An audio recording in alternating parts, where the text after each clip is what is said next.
नमो अरिहन्ताणम् नमो सिद्धाणम् नमो आयरीयाणम् नमो वज्झायाणम् नमो लोये सौवसावूणम् मोक्षमार्गस्य नेतारम् भेत्तारम् कर्मभूभृताम् ज्ञातारम् विश्वतत्त्वानाम् वंदे तत्गुणलब्धये। 1008 श्री मूलनायक आदिनाथ भगवान की जय। द्वासांग जिनवाणी माता की जय। आचार्य श्रेष्ठ आचार्य गुरुवर श्री 108 पूज्यपाद स्वामी महाराज की जय। आचार्य श्रेष्ठ आचार्य गुरुवर श्री 108 विद्यासागर जी महाराज की जय। जगत पूज्य निर्यापक श्रमण मुनि पुंगव श्री 108 सुधा सागर जी महाराज की जय। सिद्धि ग्रंथराज की स्वाध्याय श्रृंखला में आश्रव तत्व के अंतर्गत हम सभी 8 कर्मों के आश्रव के कारणों को समझ रहे हैं। 8 कर्मों के अंतर्गत ज्ञानावरण, दर्शनावरण, वेदनी कर्म के 2 भेद, सातावेदनी और असातावेदनी। फिर मोहिनी कर्म के 2 भेद किए थे, दर्शन मोहिनी और चारित्र मोहिनी। इनमें से हमने ज्ञानावरण कर्म को समझ लिया, दर्शनावरण कर्म के आश्रव के कारण समझे, वेदनी कर्म में साता असाता दोनों के कारण को समझा, और फिर पूर्व कक्षा में हमने मोहिनी कर्म के अंतर्गत दर्शन मोहिनी कर्म का आश्रव किन कारणों से या किन परिणामों से होता है, इसको अपन ने बड़े विस्तार के साथ समझा था। हमने आपको बताया था कि जो मोहिनी कर्म है, इस मोहिनी कर्म के जो 2 भेद हैं, दर्शन मोहिनी और चारित्र मोहिनी, इनमें से जो दर्शन मोहिनी है ये सम्यक दर्शन का घात करता है, अर्थात आत्मा के सम्यक दर्शन गुण को प्रकट नहीं होने देता। जो दर्शन मोहिनी है इसके 3 भेद बताए गए थे, मिथ्यात्व, सम्यक मिथ्यात्व और सम्यक प्रकृति। इन 3 प्रकृतियों में से बंध केवल मिथ्यात्व का होता है, सम्यक मिथ्यात्व और सम्यक प्रकृति का बंध नहीं होता। जब सम्यक दर्शन की उत्पत्ति होती है तब यह मिथ्यात्व जो है इसके 3 टुकड़े हो जाते हैं, और यही मिथ्यात्व 3 भागों में बढ़ जाता है। एक जो सबसे ज्यादा ठोस होता है या जिसका स्थिति अनुभाग तीव्र होता है उसे हम मिथ्यात्व कहते हैं, जिसका मध्यम होता है उसे सम्यक मिथ्यात्व कहते हैं, और जो बिल्कुल कमजोर हो जाता है उसको हम सम्यक प्रकृति कहते हैं। उदाहरण बताया था, जैसे एक आइसक्रीम है, जब हम फ्रीजर से बाहर निकालते हैं तब वह बिल्कुल ठोस रहती है, मिथ्यात्व उसी प्रकार का है। सम्यक मिथ्यात्व जो वही आइसक्रीम थोड़ी देर जब बाहर रखी रहती है तो बाहर की गर्माहट के कारण से अर्ध ठोस हो जाती है, उसमें चम्मच आदि यदि हम डालें तो आसानी से चली जाती है, उस स्थिति को हम सम्यक मिथ्यात्व कहते हैं। और सम्यक प्रकृति उसका इतना पिघल जाना कि वह बिल्कुल दूध रूप जैसे हो जाती है, उसको हम सम्यक प्रकृति कहते हैं। ये तीनों भी मिथ्यात्व के ही अंश कहलाते हैं। सम्यक प्रकृति है तो मिथ्यात्व का अंश, लेकिन वह सम्यक्त्व का पूर्ण रूप से घात नहीं कर पाती।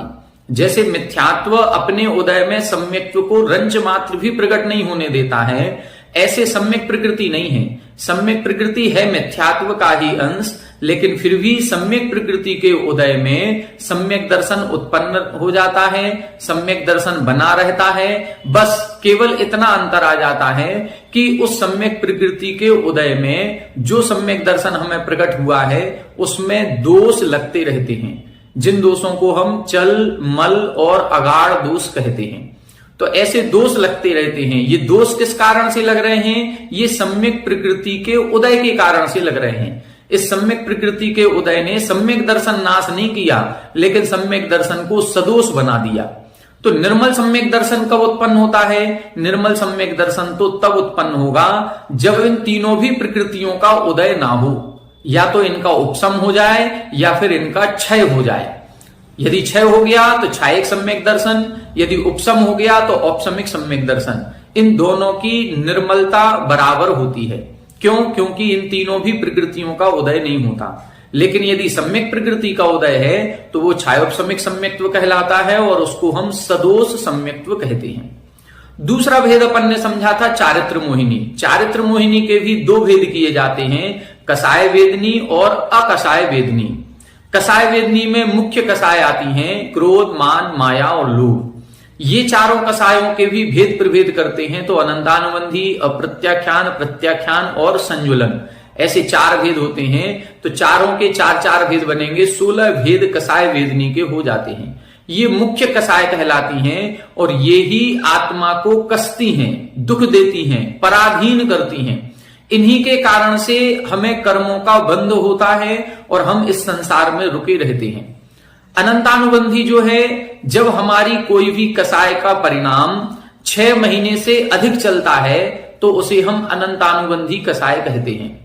जब कोई भी आत्मा का परिणाम क्रोध, मान, माया, लोभ इन चारों में से 6 महीने से कम हो लेकिन 15 दिन से यदि अधिक है तो उसे हम अप्रत्याख्यानावरण कसाय कहते हैं। प्रत्याख्यानावरण कसाय क्या कहलाती है? जो 15 दिन से कम चले। 6 महीने से ज्यादा है तो अनंतानुबंधी, 6 महीने से कम है तो अप्रत्याख्यानावरण, 15 दिन से कम है तो प्रत्याख्यानावरण, और यदि अंतर मुहूर्त मात्र ही चलती है तो उसे हम संजुलन कसाय कहते हैं। अनंतानुबंधी जो कसाय है ये द्विस्वभावी होती है। द्विस्वभावी का मतलब ये दर्शन गुण का भी घात करती है और चारित्र गुण का भी घात करती है। यदि अनंतानुबंधी कसाय उदय में है और मिथ्यात्व उदय में नहीं है तो भी हमारा सम्यक दर्शन नष्ट हो जाएगा। वैसे सम्यक दर्शन को घात कौन करता है? मिथ्यात्व करता है। लेकिन हो सकता है कि मिथ्यात्व का उदय ना आए और अनंतानुबंधी का उदय आ गया तो भी हमारा सम्यक दर्शन नष्ट हो जाएगा, भले ही मिथ्यात्व का उदय नहीं है तो क्या हुआ। ऐसी स्थिति को हम दूसरा गुण स्थान कहते हैं जिसका नाम है सासादन गुण स्थान। यह तभी बनता है जब कोई औपशमिक सम्यक दृष्टि था लेकिन उसके मिथ्यात्व का उदय नहीं आया। उस उपशम के काल में से अनंतानुबंधी का उदय आ गया और अनंतानुबंधी के उदय मात्र आने से उसका सम्यक दर्शन नष्ट हो जाता है, उसकी आसाधना हो जाती है। इसीलिए दूसरे गुण स्थान को सासादन, सा आसाधन, आसाधना से सहित जो है, किसकी आसाधना? सम्यक दर्शन की आसाधना से जो सहित है उसको हम कहते हैं। तो अनंतानुबंधी है तो चारित्र मोहिनी की प्रकृति, लेकिन यह सम्यक दर्शन का भी घात करती है और चारित्र को भी प्रकट नहीं होने देती। दूसरी है अप्रत्याख्यानावरण। अप्रत्याख्यानावरण कसाय के उदय में हम देश चारित्र प्रकट नहीं कर पाते हैं। यदि हमें प्रतिमाएं लेनी है या हमें आरिका के व्रत लेने हैं, एलक छुल्लक के व्रत लेने हैं या 2 प्रतिमाएं लेनी है, तो जो भी ये प्रतिमा के व्रत लिए जाते हैं या पंचम गुण स्थान बनता है, ये पंचम गुण स्थान के योग्य जो व्रत का आचरण है वह आचरण अप्रत्याख्यानावरण कसाय नहीं होने देगी। यदि अप्रत्याख्यानावरण कसाय हमारी है, कोई भी कसाय हमारी 6 महीने तक चल रही है, यदि किसी से राग द्वेष हुआ, क्रोध, मान, माया, लोभ के परिणाम हुए और वो हमारे 5 महीने तक, 5.5 महीने तक, 6 महीने तक चल रहे हैं, तो फिर हम पंचम गुण स्थान में नहीं आ पाएंगे। पंचम गुण स्थान होने के लिए, प्रतिमाएं ग्रहण करने के लिए हमें अपनी कसायों को नियंत्रित करना होगा और उनको 15 दिन तक लाना होगा। हम किसी से लड़े झगड़े कोई दिक्कत नहीं, लेकिन उस लड़ाई के बाद, उस झगड़ने के बाद उस पर हमें तुरंत 15 दिन के अंदर अंदर क्षमा मांगनी है। अपने मन से उन कसायों को, उन मैल को निकालना है। यदि हम 15 दिन से पहले निकाल लेते हैं तो हमारा गुणस्थान पंचम बना रहेगा, और यदि हम नहीं कर पाते हैं तो फिर हमारा गुणस्थान गिर करके चौथा हो जाएगा। और यदि 6 महीने से ज्यादा हो गया तो फिर हम दूसरे गुण स्थान में आने के बाद फिर प्रथम गुण स्थान में भी आ सकते हैं। इस प्रकार से अनंतानुबंधी जो है, अनंतानुबंधी चारित्र गुण को प्रकट नहीं होने देती। कौन से चारित्र गुण को? किसी चारित्र गुण का घात नहीं करती है, लेकिन फिर भी जो चारित्र करने के योग्य परिणाम हैं वह चारित्र प्रकट करने में ये बाधा डालती है। सबसे पहले अनंतानुबंधी को हटाना पड़ेगा, फिर उसके बाद अप्रत्याख्यानावरण कसाय को हटाएंगे या उसका अनुदय करेंगे तो देश चारित्र प्रकट होगा। इसी तरह प्रत्याख्यानावरण कसाय को हटाएंगे तो फिर हमें सकल महाव्रत प्रकट हो जाएगा। जो सकल संयम जिसको हम कहते हैं, पूर्ण संयम जिसको कहते हैं, वह प्रत्याख्यानावरण कसाय के हटने से या इसके अनुदय में प्रकट होता है। यदि हमारे भाव मुनि बनने के हो रहे हैं लेकिन हमारी परिस्थितियां अनुकूल नहीं हैं तो समझ लेना कि हमारे कहीं ना कहीं चारित्र मोहिनी में प्रत्याख्यानावरण कसाय का उदय है। संजुलन कसाय उसे कहते हैं जो चारित्र प्रकट होने देती है, जो सकल संयम के साथ भी प्रज्वलित रहती है। संजुलन कसाय एक तरह से सम्यक प्रकृति जैसी है कि सम्यक प्रकृति के उदय में सम्यक दर्शन उत्पन्न हो जाता है। इसी प्रकार संजुलन कसाय के उदय में सकल चारित्र प्रकट हो जाता है। फिर संजुलन कसाय किसका घात करती है? संजुलन कसाय यथाख्यात चारित्र का घात करती है। जो हमारी आत्मा का शुद्ध स्वरूप है उस शुद्ध स्वरूप को प्रकट नहीं होने देती, ये संजुलन कसाय है। तो ऐसे ये चारों कसायों का बंध किन कारणों से होता है वो आज की कक्षा में अपन यहां पर पढ़ेंगे कि इन चारों कसायों के बंध के कारण क्या हैं और जो नवनु कसाय होती हैं उनके आश्रव के कारण क्या हैं, इसको आज की कक्षा में अपन सभी समझेंगे। आइए देखें पेज नंबर 255, उत्थानिका 635, सूत्र नंबर 14। आज हम चारित्र मोहिनी कर्म के आश्रव के कारण समझेंगे कि ऐसी कौन सी क्रियाएं हैं जिनसे हमें अनंतानुबंधी, अप्रत्याख्यानावरण, प्रत्याख्यानावरण और संजुलन, इन कसायों के रूप जो कर्म प्रकृतियां हैं उन कर्म प्रकृतियों का बंध होता है। और जब वो प्रकृतियां उदय में आती हैं तो या तो हमें सम्यक दर्शन उत्पन्न नहीं होने देती या फिर चारित्र मोहिनी की अपेक्षा लगाएंगे तो देश चारित्र या सकल चारित्र का या यथाख्यात चारित्र का घात करती हैं। तो ऐसी कौन सी क्रियाएं, कौन से परिणाम है वो अपन जानेंगे। 635 द्वितीयस्य मोहस्य आश्रव भेद प्रतिपादनार्थम आह। जो दूसरा मोहिनी कर्म का आश्रव भेद है वो अब यहां पर उसके आश्रव के कारणों को बताने के लिए अगला सूत्र कह रहे हैं। कषायोदयात् तीव्र परिणामश्चारित्र मोहस्य। कषायोदयात् तीव्र परिणामश्चारित्र मोहस्य।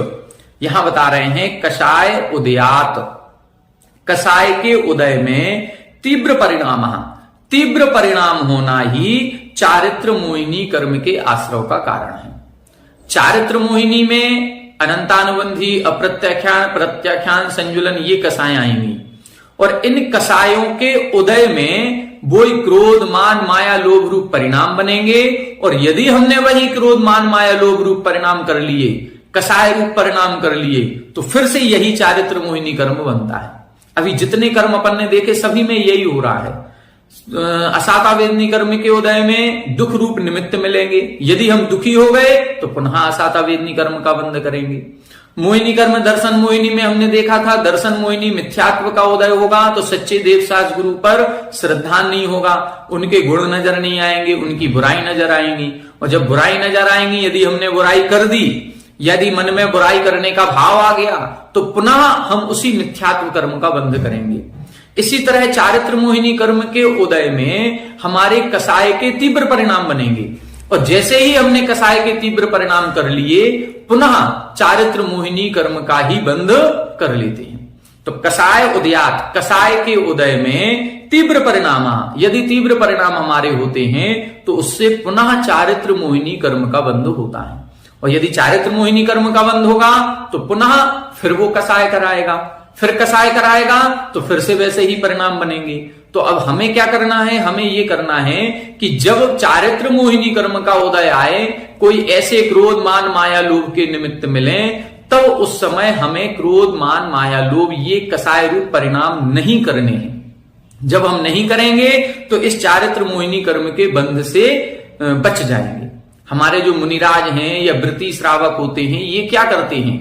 इनको क्रोध के निमित्त मिलने पर भी क्रोध नहीं करते हैं, मान के निमित्त मिलने पर भी मान नहीं करते हैं।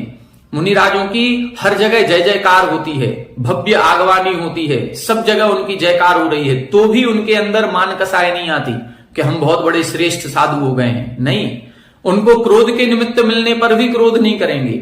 असि मित्र महल मसान कंचन कांच निंदन थुतिकरण अर्घावतारण असि प्रहारण में सदा समता धरन। कैसी भी विकट परिस्थिति हो, अनुकूल हो चाहे प्रतिकूल हो, दोनों ही परिस्थितियों में ना तो हर्ष का भाव आएगा ना विषाद का भाव आएगा। दोनों भाव नहीं होने पर ही वो उस चारित्र मोहिनी कर्म के आश्रव को रोक लेते हैं, और जैसे ही उनका आश्रव यह रुकता है तो उनका चारित्र और दृढ़ और दृढ़ और दृढ़ होता जाता है, और धीरे धीरे एक दिन इसी चारित्र के मार्ग पर चलते हुए वो मोक्ष को प्राप्त कर लेते हैं। आइए देखें 636 नंबर, कषाया उक्ता। कषाय उक्ता यानी कषाय का वर्णन हम पूर्व में कर चुके हैं। उदयो विपाकः, अब ऊपर सूत्र में लिखा कषाय उदयात, तो उदय किसे कहते हैं? उदयो विपाकः। उदय बोलते हैं विपाक को, फल देने को। जब विपाक का मतलब है फल देना, कोई भी कर्म प्रकृति जब अपना फल देती है उसको हम उदय कहते हैं। कषायाणाम उदयात तीव्र परिणामः चारित्र मोहस्य आश्रवो वेदितव्यः। यहां बता रहे हैं कषायाणाम उदयात, कषायों के उदय में तीव्र परिणाम, जो तीव्र परिणाम हमारा बनता है उससे चारित्र मोहस्य आश्रवो वेदितव्यः, उससे चारित्र मोहिनी कर्म का आश्रव होता है, जानना चाहिए। तत्र स्वापर कषाय उत्पादनम तपस्वी जन व्रत दूषणम संक्लिष्ट लिंग व्रत धारणादि कषाय वेदनीयस्य आश्रवः।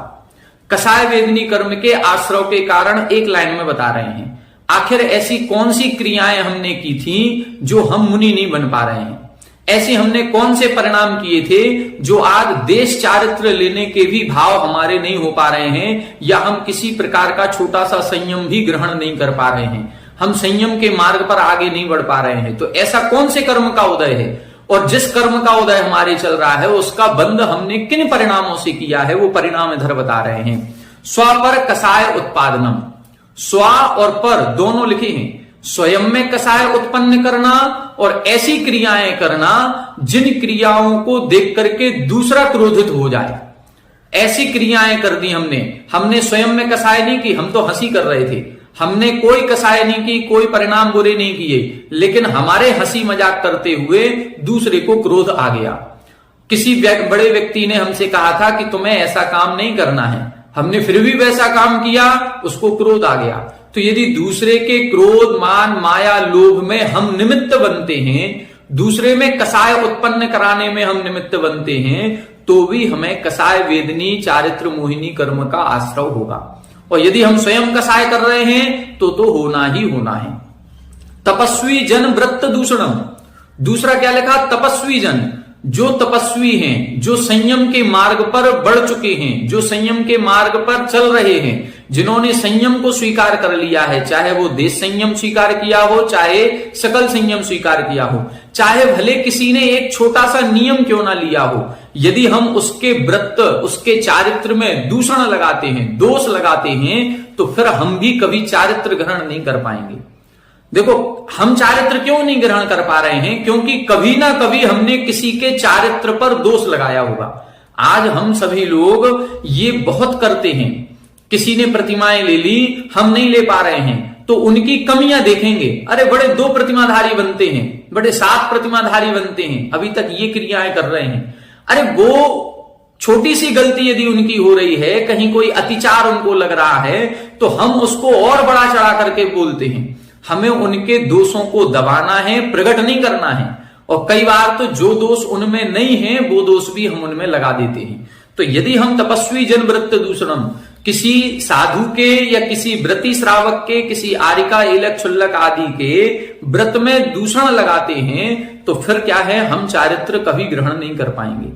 कई बार बच्चों ने, यदि मान लो किसी ने रात्रि भोजन का त्याग कर दिया और उसको मान लो रात में भूख लगी, तो हम लोग स्वयं से कह देते हैं, अरे कर लो, कोई दिक्कत नहीं है, अभी तो तुम बहुत छोटे हो, अभी इतना पालन कर लिया, बहुत बड़ी बात है, अभी तो 8 ही बजे हैं, अभी तो कर सकते हो, कर लो, कोई बात नहीं।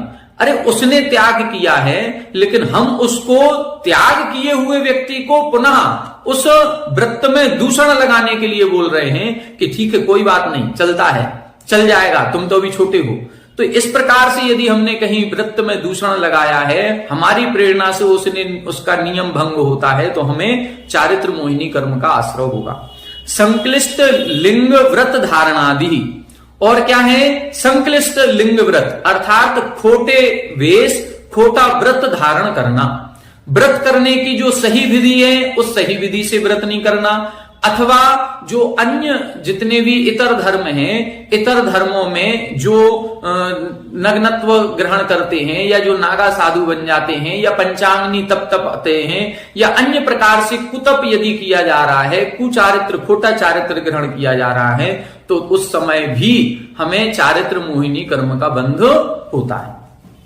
अब आगे देखें, ये कसाय वेदनी में इन्होंने सबका बता दिया, चाहे वो अनंतानुबंधी हो चाहे प्रत्याख्यान संजुलन, इसमें 16 ही कसायों के आश्रव के कारण एक लाइन में उन्होंने बता दिए। 3 मुख्य कारण बताए, स्वयं में कसाय करना, दूसरे में कसाय उत्पन्न करने में निमित्त बनना, दूसरा क्या बताया, तपस्वी जन जो संयम के मार्ग पर बढ़ चुके हैं उनमें दोष लगाना, और तीसरा क्या है, खोटा चारित्र ग्रहण करना, खोटा तप ग्रहण करना, ये कसाय वेदनी कर्म के आश्रव के कारण।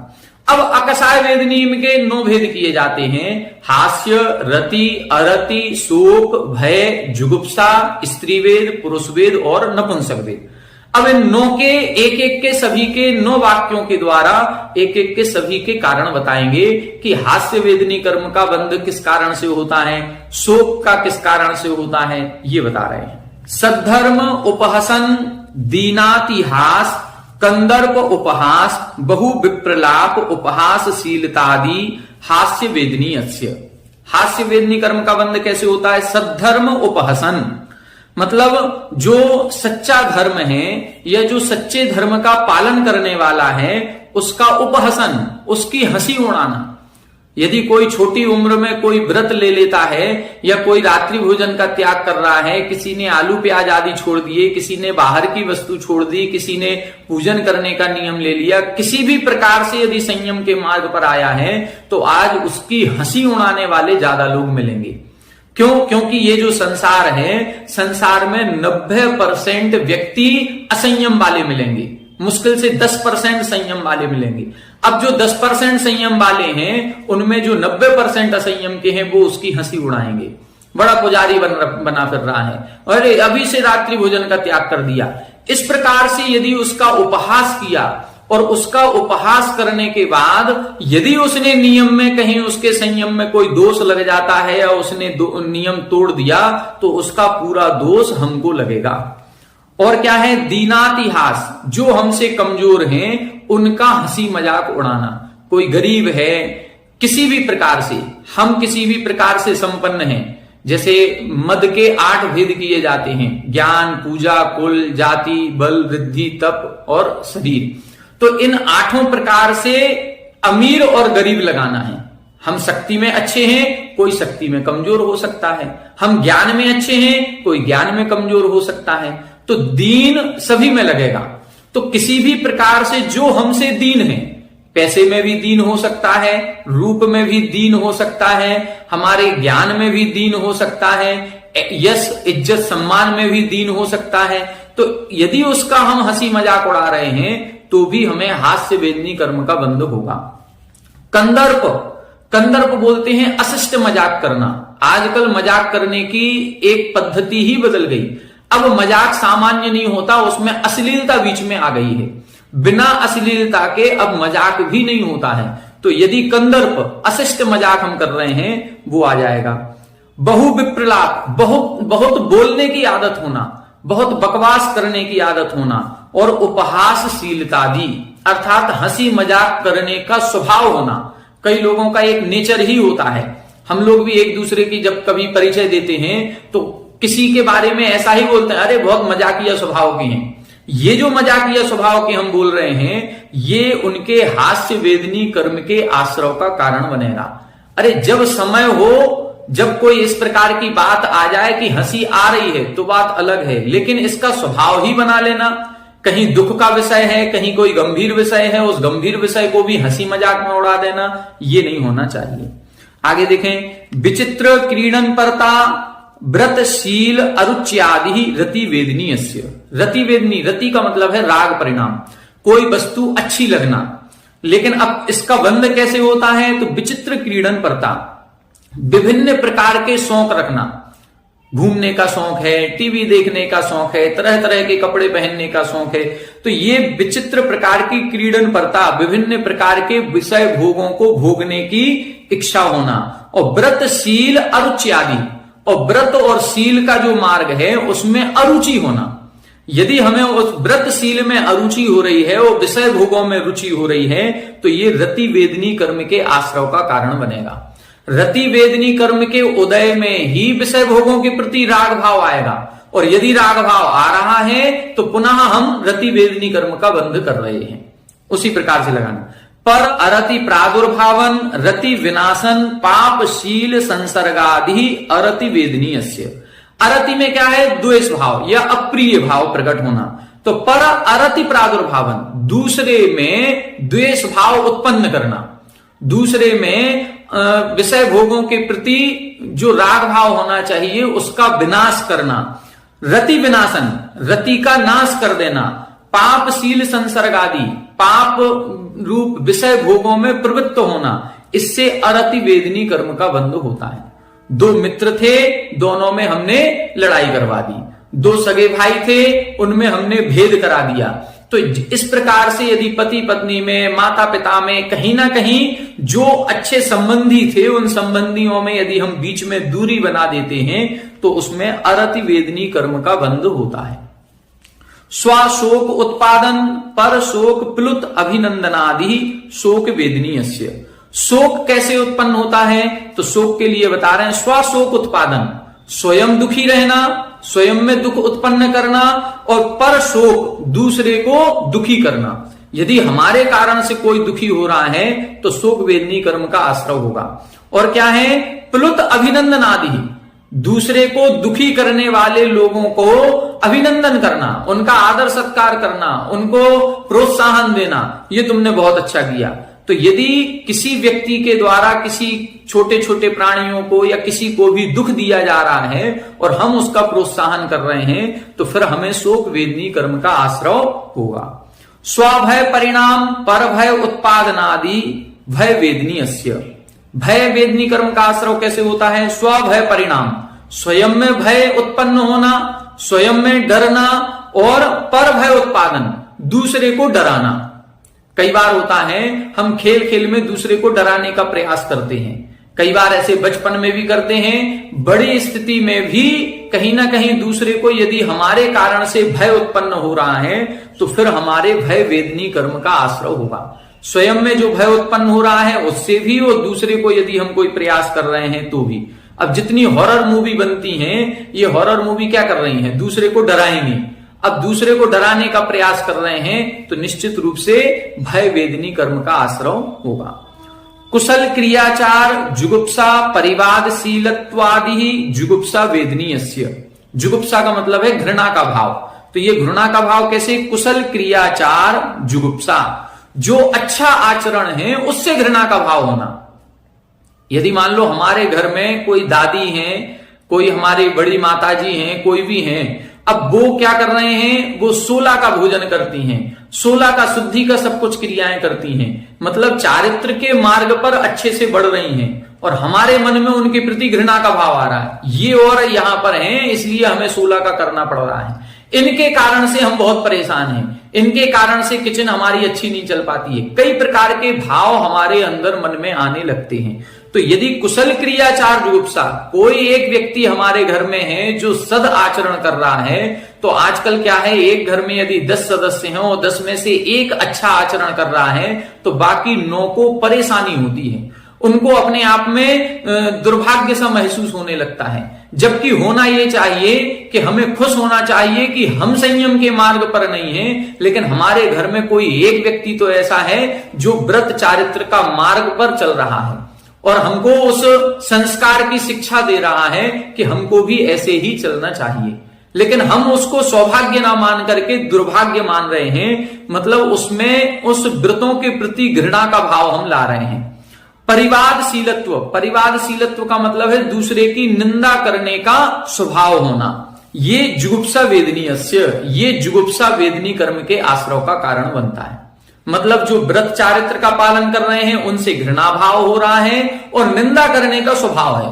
दूसरों की बुराई खोजना, दूसरों की बुराइयों को एक दूसरे को बताना, ये सब क्या है? ये जुगुप्सा वेदनी कर्म के आश्रव का कारण है। अब आगे देखें, अब 3 वेद का आश्रव का कारण बता रहे हैं, स्त्री वेद, पुरुष वेद और नपुंसक वेद। किन परिणामों से इन वेद का बंध होता है? ध्यान से देखें। अलीक अविधायिता, अतिसंधान परत्व, पररंध प्रेक्षित्व, प्रवृद्ध रागादि स्त्री वेदनीयस्य। हम स्त्री वेद को क्यों प्राप्त हुए, हम स्त्री क्यों बने? तो स्त्री वेद के आश्रव के कारण समझें। अलीक अविधायक, अलीक का मतलब होता है झूठ बोलने का स्वभाव होना। सबसे ज्यादा यदि हम झूठ बोल रहे हैं तो ये पक्का मानना कि हम स्त्री वेद कर्म का बंध कर रहे हैं। अब अगले भाव में हम स्त्री बनेंगे, क्योंकि झूठ बोलने का स्वभाव बन गया, बहाने बनाने का स्वभाव बन गया। सत्य बात को हम उजागर कर ही नहीं पाते हैं। किसी ने कुछ पूछा और हमने बहाना बना दिया या इधर उधर की कोई बात कह दी, हम सत्य बात प्रकट नहीं कर रहे हैं, तो हमें स्त्री वेदनी कर्म का बंध होता है। अतिसंधान परत्व, अतिसंधान परत्व का मतलब है दूसरे की बुराइयों को एक दूसरे से कहना, उनकी बुराइयों को खोजना। अतिसंधान परत्व मतलब दूसरे की निंदा करने का, बुराई खोजने का एक स्वभाव होना। पररंध्र प्रेक्षित्व, पररंध्र मतलब दूसरे के छिद्र देखना, छिद्र का मतलब दूसरे की कमियां, दूसरे की कमी खोजना और उस कमी का पता चल जाए तो फिर प्रचार प्रसार करना। तो कमी खोजना तो हो गया पररंध्र प्रेक्षित्व, और अतिसंधान परत्व चुगली करना। अब हमें किसी की कोई कमी, छोटी सी बात पता चली है और हमने उसको 4 लोगों से कह दिया, बस ये दोनों भी स्वभाव क्या हैं? ये स्त्री वेद का बंध कराने वाले हैं। यदि कोई गुप्त बात कर रहा है, हमें बताना नहीं चाह रहा है, तो हम और कान लगा करके सुनने का प्रयास करते हैं। भले ही काम दूसरा कर रहे होंगे, लेकिन कान हमारे उधर रहेंगे कि वो क्या खुसुर फुसुर कर रहे हैं।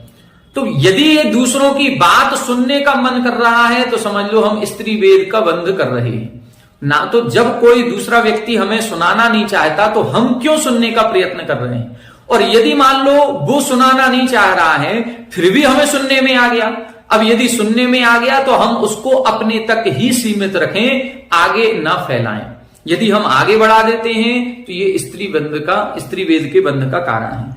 और एक और कारण लिखा, प्रवृद्ध रागादि, अर्थात बड़ा हुआ राग। सब उत्कृष्ट राग होता है। घर गृहस्थी के सामान देखें तो सबसे ज्यादा राग स्त्री को होता है, पुरुष वर्ग को इतना नहीं होता। पुरुष वर्ग यदि साफ सफाई, जब कभी दीपावली पर साफ सफाई होती है तो कई पुरुष वर्ग ये कहते हैं ये सामान क्यों रखा है, इसको हटाओ, इसको कबाड़ी वाले को दे दो, इसको ये कर दो। लेकिन महिलाओं के दिल से, उनके मन से वो वस्तु किसी को देने का भाव नहीं आता, उनको बहुत विशेष राग होता है। सबसे ज्यादा यदि कपड़े या साड़ियां होंगी तो महिलाओं के पास होती हैं, और कई सारी साड़ियां ऐसी होती हैं जो 2 साल और 3 साल और 5 साल हो गए उन्होंने पहनी नहीं है, पहनने में भी नहीं आएंगे, आगे भी नहीं आनी है, लेकिन बस अलमारी में रखी हुई हैं। अब यदि उनसे कह दिया जाए कि जब तुम्हें पहनना नहीं है तो किसी गरीब को दे दो, किसी और को दे दो, तो वो दी भी नहीं जाती हैं और पहनी भी नहीं जाती हैं। हम यदि देने की बात कहें तो इतनी अच्छी साड़ी कैसे दे दें, और यदि पहनने की कहें तो इसकी फैशन नहीं है, हम कैसे पहन लें। तो दोनों बातें, मतलब उसमें राग इतना है कि हम उसको छोड़ने का भाव नहीं कर पा रहे हैं। पुरुष वर्ग में ये कम देखा जाता है, पुरुष वर्ग में इतनी ज्यादा आसक्ति नहीं होती, और यदि आसक्ति किसी महिला में अभी नहीं है तो समझ लेना वो पुरुष वेद का बंध कर रही है, और यदि किसी पुरुष में इतनी आसक्ति है तो समझ लेना वो पुरुष होते हुए भी स्त्री वेद का बंध कर रहा है। आगे देखें, स्तोक क्रोध अनुत्सुकत्व स्वदार संतोषादि पुम वेदनीयस्य। पुरुष वेद का बंध कैसे होता है? पुरुष वेद का बंध होता है स्तोक क्रोध, कम कसाय करना, क्रोध के परिणाम बहुत कम होना। अनुत्सुकत्व अर्थात मान कसाय कम होना, और स्वदार संतोष आदि, और अपनी स्त्री में ही संतोष रखना। यदि ये 3 भाव हमारे हो रहे हैं तो निश्चित रूप से हम पुरुष वेद का बंध कर रहे हैं। यदि हमें अपने आप में अपनी पत्नी के साथ या अपने पति के साथ संतुष्टि नहीं है, हम इधर उधर निगाहें घुमा रहे हैं तो हमें स्त्री वेद का बंध होगा या नपुंसक वेद का बंध होगा, पुरुष वेद का बंध नहीं होगा। यदि कसाय तीव्र हो रही है, बात बात में गुस्सा आ जाती है, बात बात में मान कसाय आ जाती है, तो समझ लेना कि अभी तो पुरुष बन गए हैं, लेकिन अगले भाव में अब हम पुरुष नहीं बनेंगे, क्योंकि क्रोध नहीं होना चाहिए। क्रोध की कमी हो, मान कसाय की कमी है, तो समझ लेना हम अगले भाव में पुरुष बनेंगे। जितने पुरुष वर्ग अभी हैं, ये सबसे ज्यादा क्रोध करते हैं। पुरुष वर्ग को ज्यादा क्रोध आता है, पुरुष वर्ग को ज्यादा अभिमान आता है। तो समझ लेना, जो पुरुष होने के बाद यदि अभिमान ज्यादा कर रहा है, क्रोध कसाय ज्यादा कर रहा है, तो समझना अगले भाव में अब पुरुष नहीं बन पाएगा।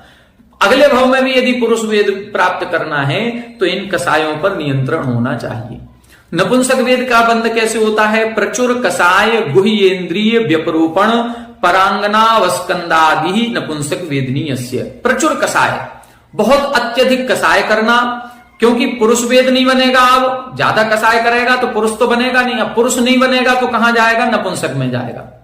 तो प्रचुर कसाय, गुह्य इंद्रिय व्यपरोपण, जो अपने गुप्तांग हैं उन गुप्तांगों का व्यपरोपण करना, उनका छेदन वेदन करना आदि, और परांगना अवस्कंद आदि, दूसरे की स्त्री के साथ जबरदस्ती करना। जितने भी रेप केसेस होते हैं, ये जितने रेप केसेस करने वाले हैं, ये सब नपुंसक वेद का बंध कर रहे हैं। सबके नपुंसक वेद का बंध होगा और ये अगले भाव में जाकर के नपुंसक वेद को धारण करेंगे।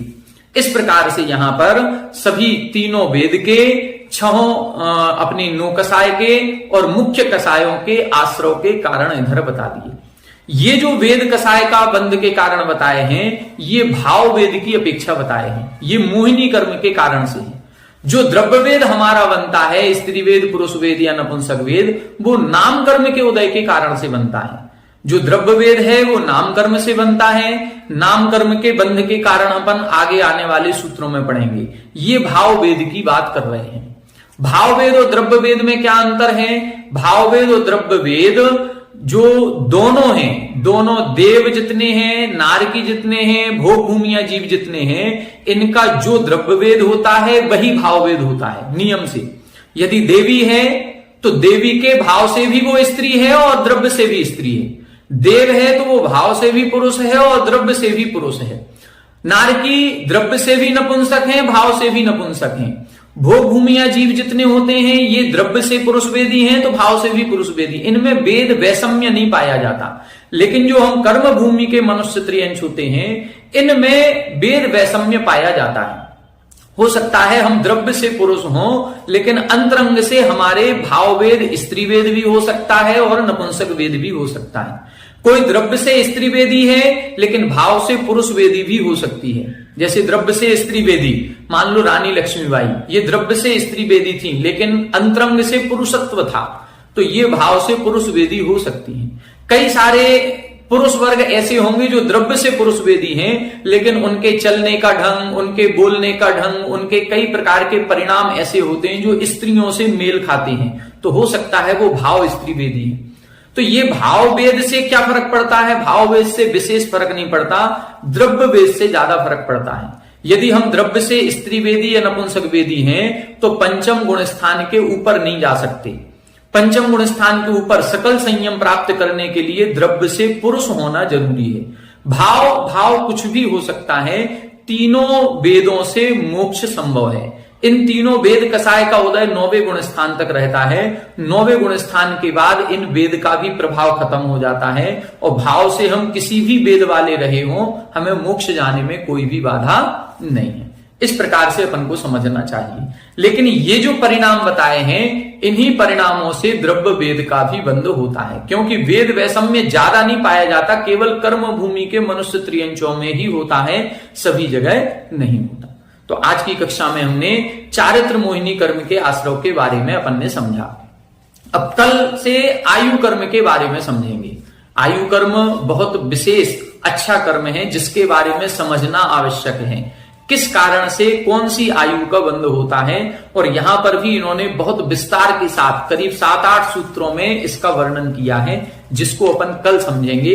आयु कर्म कितने प्रकार का है, किन परिणामों से कौन सी आयु का बंध होता है। आज की कक्षा में इतना ही। आप सभी हमारे साथ बने रहें। सभी को जय।